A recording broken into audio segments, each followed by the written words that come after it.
Today, I'm about to say something that might rattle your spirit. The divine feminine has been trafficked. Yes, trafficked.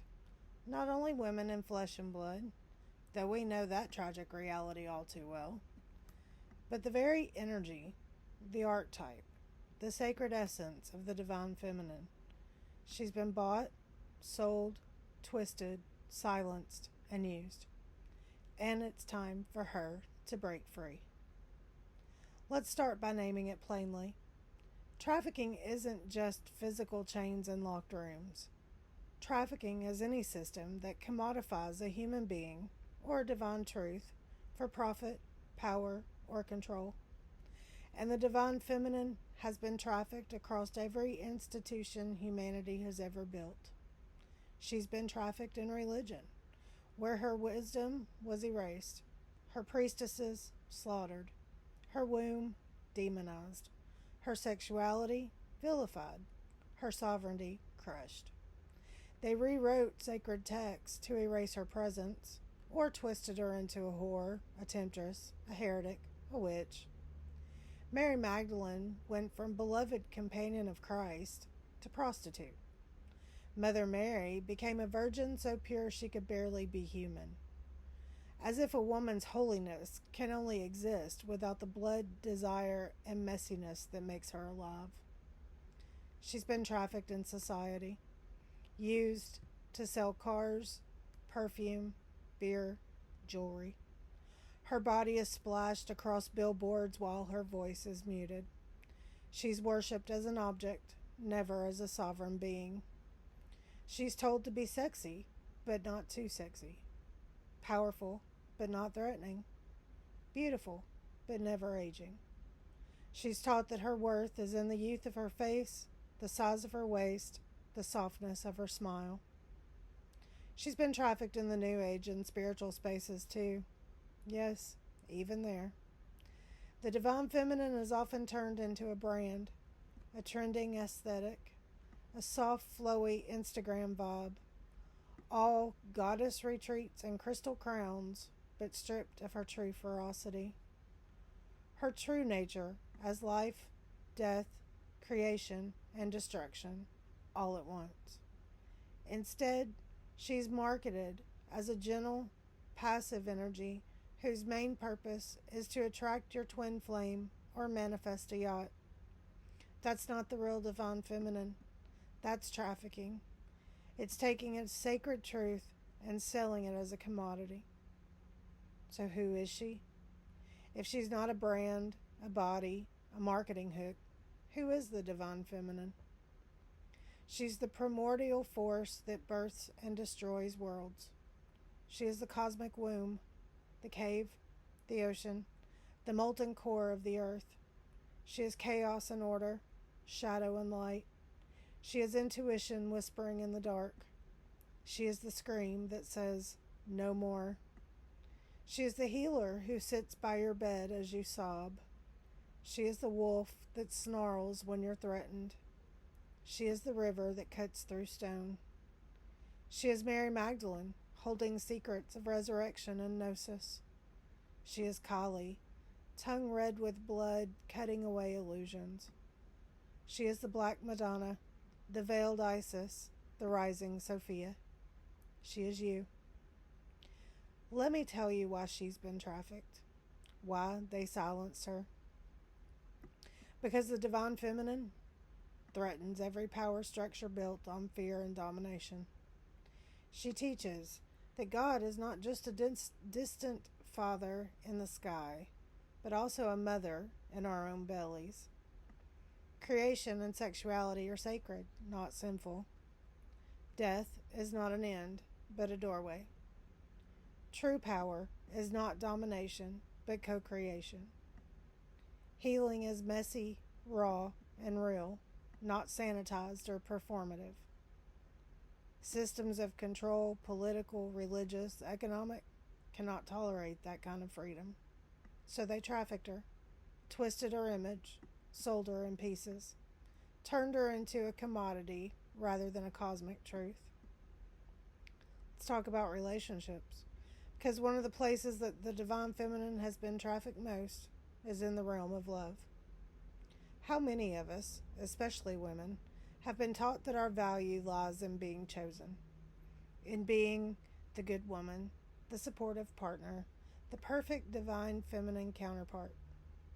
We're told that if we embody feminine energy, we'll get our twin flame.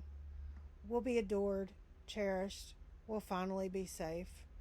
But here's the truth. The real divine feminine doesn't perform to be chosen. She chooses herself. She doesn't bend herself into a pretty shape for anyone's gaze. She demands partners who meet her as equals, and she walks away if they don't. Divine union, the true sacred marriage of masculine and feminine, is not about chasing a partner. It's about the union inside of us first. The sacred masculine holding presence and action. The divine feminine flowing with creation and intuition. When those forces unite within, we stop trafficking ourselves. We stop selling our souls for love, security, approval. We become sovereign. And that's when we're finally capable of true sacred partnership. Let's call it out. Even spiritual teachers, coaches, and influencers sometimes traffic the divine feminine. They sell workshops that promise goddess activations, but never mention shadow work. They talk about Mary Magdalene as a soft bride, but not as the prophet and apostle she was. They romanticize divine feminine flow while ignoring systemic violence against women. They package the divine feminine as a brand, stripping her of her rage, her blood, her holy power. I'm not saying don't go to goddess circles. I'm not saying don't wear flowing dresses. I love sacred rituals. I love beauty and devotion. But we must remember that the divine feminine is not for sale. She cannot be owned, trademarked, or commodified. She belongs to no one and to everyone. So how do we reclaim her? Here's how. Number 1, stop apologizing for your emotions. The divine feminine feels deeply. Grief, rage, joy, ecstasy. She doesn't stay silent to keep the peace. She speaks, she cries, she roars. Number 2, honor your body as sacred. Your body is not a commodity, it's an altar. Your curves, scars, wrinkles, stretch marks, they're holy texts written in flesh. Number 3, refuse to spiritual bypass your pain. The real divine feminine leads you straight into the underworld. She doesn't skip shadow work, she transforms it. Number 4, learn sacred boundaries. Divine feminine energy is not endlessly soft. It knows when to say no, when to leave the table, when to protect your field. Number 5, reclaim sacred sexuality. Sex is not dirty, it's cosmic prayer, sacred fire, but only when rooted in consent, respect, and truth. Number 6, see the divine feminine in men too. Men carry her as well. Their intuition, their tears, their creativity, their capacity to nurture. Men deserve to reclaim her energy without shame. Number 7, speak the truth, even when your voice shakes. This is how she breaks free, through our voices, our art, our leadership, our refusal to be silenced. I stand here not as someone who ever tried to stay small or silent, because I never have. I've always carried questions others were afraid to ask. I've always challenged the rules I was handed. And the more I've dared to speak, the more I've discovered this truth. The divine feminine has always been roaring through me. She speaks through my words, through the fire in my chest when I see injustice, through the relentless drive to help others remember who they truly are. My journey has not been about hiding or pleasing. It's been about surviving storms, rising from ashes, and carrying a torch for others to see. I'm not here to be silent.